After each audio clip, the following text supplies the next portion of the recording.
Bonjour les amis, j'espère que vous allez bien. Je suis heureux de me retrouver aujourd'hui comme d'habitude avec vous pour cette pensée du jour. N'oubliez pas de vous reposer. Alors, c'est une pensée du jour que je devrais prendre pour moi, mais tout va bien. Je reviens de vacances il y a quelques semaines et je suis plutôt en bonne forme. Néanmoins, gardons à l'esprit le fait que nous devons nous reposer. Qu'en pensez-vous? N'hésitez pas à me dire si c'est nécessaire pour vous de vous reposer. Nous allons aborder ce thème aujourd'hui.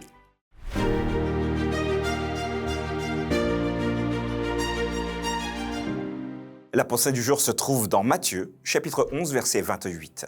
« Venez à moi, vous tous qui êtes fatigués et chargés, et je vous donnerai du repos. » Voilà les amis, je vous le disais tout à l'heure, se reposer c'est essentiel, c'est important. Et d'ailleurs, quand nous dormons, le cerveau peut se mettre en place, peut ranger les informations. Le corps peut se régénérer également. Et puis finalement, nous en bénéficions au niveau de notre santé holistique, puisque le lendemain, logiquement, nous nous réveillons en pleine forme pour attaquer la journée.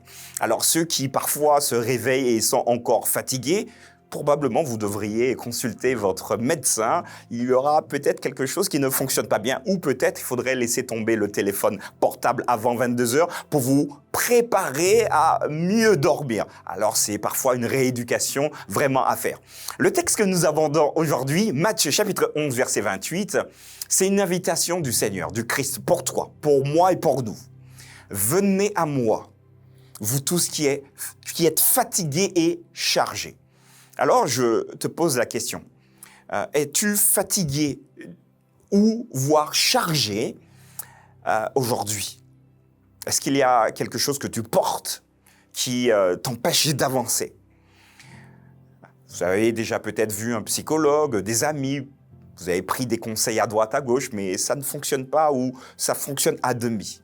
Et là, le Christ, Jésus, nous propose de transcender cet élément, d'avoir quelque chose de différent, qui dépasse même notre entendement. Venez à moi. Alors, c'est très compliqué, vous savez, je vais vous raconter une anecdote, mais ce sera rapide. Très souvent, quand vous et moi nous prions, nous disons à Dieu, voilà Seigneur, je te pose cela et puis je te laisse gérer. Et on se retrouve très rapidement, 10, 15, 20 minutes, une demi-heure après, à pouvoir récupérer encore l'élément que nous avons donné au Seigneur pour traiter cet élément nous-mêmes. Alors bien sûr, c'est une collaboration entre le Christ et nous. Nous prions, mais nous agissons également. Mais je crois que Dieu aimerait que nous soyons... que nous fassions ce que j'appelle le lâcher-prise. Tu m'as donné cette situation, laisse-moi t'accompagner jusqu'à ce qu'elle soit réglée. Et ne te casse pas la tête. Parfois, nous avons peur, nous sommes anxieux. Et puis finalement, nous récupérons à notre compte ce que nous avons donné à Dieu. C'est un réflexe que vous et moi nous avons, mais l'invitation pour nous, c'est de vraiment garder à distance cette charge émotionnelle que la difficulté pourrait avoir sur nous. Ce verset de Matthieu chapitre 11 verset 28 souligne que le véritable repos ne se trouve pas seulement dans l'absence de travail, et d'ailleurs ceux qui aiment dormir le savent bien, mais le véritable repos se trouve dans une relation avec le Christ. Cette relation, tu dois la tisser personnellement. Cette relation, je dois la tisser personnellement. Le Christ, Jésus, Dieu, ne doit pas être un concept, mais une réalité dans nos vies. Alors, quand tu pries, essaie de te dire que ah ben oui, je parle à quelqu'un qui existe vraiment et qui est capable de m'écouter et qui est capable également de me faire des clins d'œil.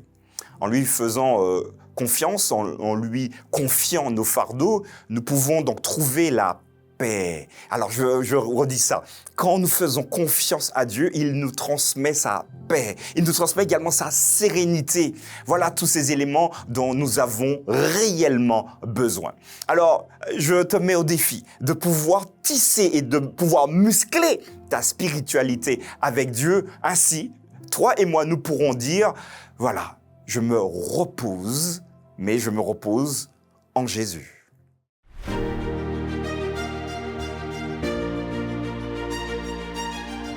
Nous avons donc abordé ce thème, les amis. N'oubliez pas de vous reposer. D'accord, dormir, oui, mais nous reposer en Dieu, en Jésus. C'est un effort spirituel que nous devons également faire. Demain, nous allons aborder un nouveau thème. Et le thème que nous allons aborder, c'est la mort de Jésus. La mort de Jésus. Qu'est-ce que la mort de Jésus? Je vous promets que vous aurez à réfléchir sur le thème que nous allons avoir demain. Et d'ailleurs, peut-être que je vais vous le donner tout de suite. Jésus est resté 3 jours, 3 nuits dans le tombeau, n'est-ce pas? Comment comptez-vous 3 jours et 3 nuits, puisqu'il est mort le vendredi soir et il est ressuscité le dimanche matin? Rendez-vous demain pour une nouvelle pensée du jour.